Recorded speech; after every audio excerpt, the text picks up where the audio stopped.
Western toilet பயன்படுத்தும் போது மற்றவரின் தொடையில் படை சொறி இருந்தால் அது நமக்கும் பரவும். இப்போதெல்லாம் நகரங்களில் உள்ள அடுக்குமாடி குடியிருப்புகளில் வெஸ்டர்ன் டாய்லெட்களே அதிக அளவில் நிறுவப்படுகின்றன. கீழே உட்கார்ந்து எழுவதில் மிகுந்த சிரமப்படும் மூட்டுவலி உள்ள வயதானவர்களுக்கு மட்டுமே இது மிகவும் ஏற்றதாகும்.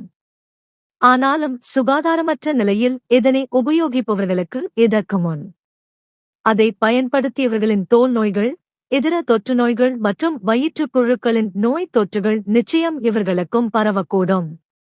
நோய் தொற்றை தவிர்ப்பதற்கு சில முன்னெச்சரிக்கை நடவடிக்கைகளை நாம் மேற்கொள்ள வேண்டும்.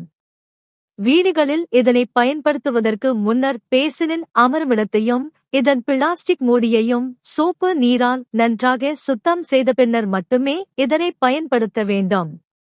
வெளியிடங்களிலும் ரயிலிலும் உள்ள வெஸ்டர்ன்களை நாம் இவ்வாறு சுத்தம் செய்து கொண்டிருக்க முடியாது. அப்படிப்பட்ட இடங்களில் பயன்படுத்த இதற்காகவே உள்ள பேப்பர் சீட் கவர்கள் பெரிய சூப்பர் மார்க்கெட்டுகளில் கிடைக்கின்றன. இதை உடன் வைத்திருந்து பயன்படுத்தலாம்.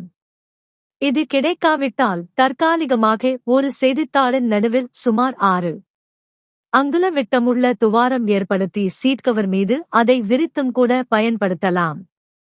வெஸ்டர்ன் டாய்லெட் பயன்படுத்திய பின்னர் அதனை மூடிய பின்னரே ஃபிளஷ் செய்ய வேண்டும்.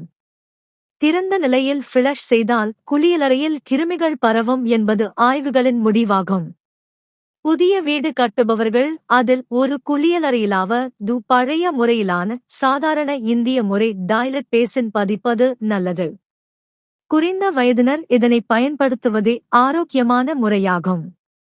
இதில் மட்டுமே இயற்கையான முறையில் சரியாக காலை கடன்களை முடிக்க முடியும் என ஆய்வுகள் தெரிவிக்கின்றன. மேலை நாட்டு நாகரிகங்கள் அனைத்தையுமே கண்மூடித்தனமாக நாமும் பின்பற்ற வேண்டிய அவசியமில்லை. நண்பர்களே,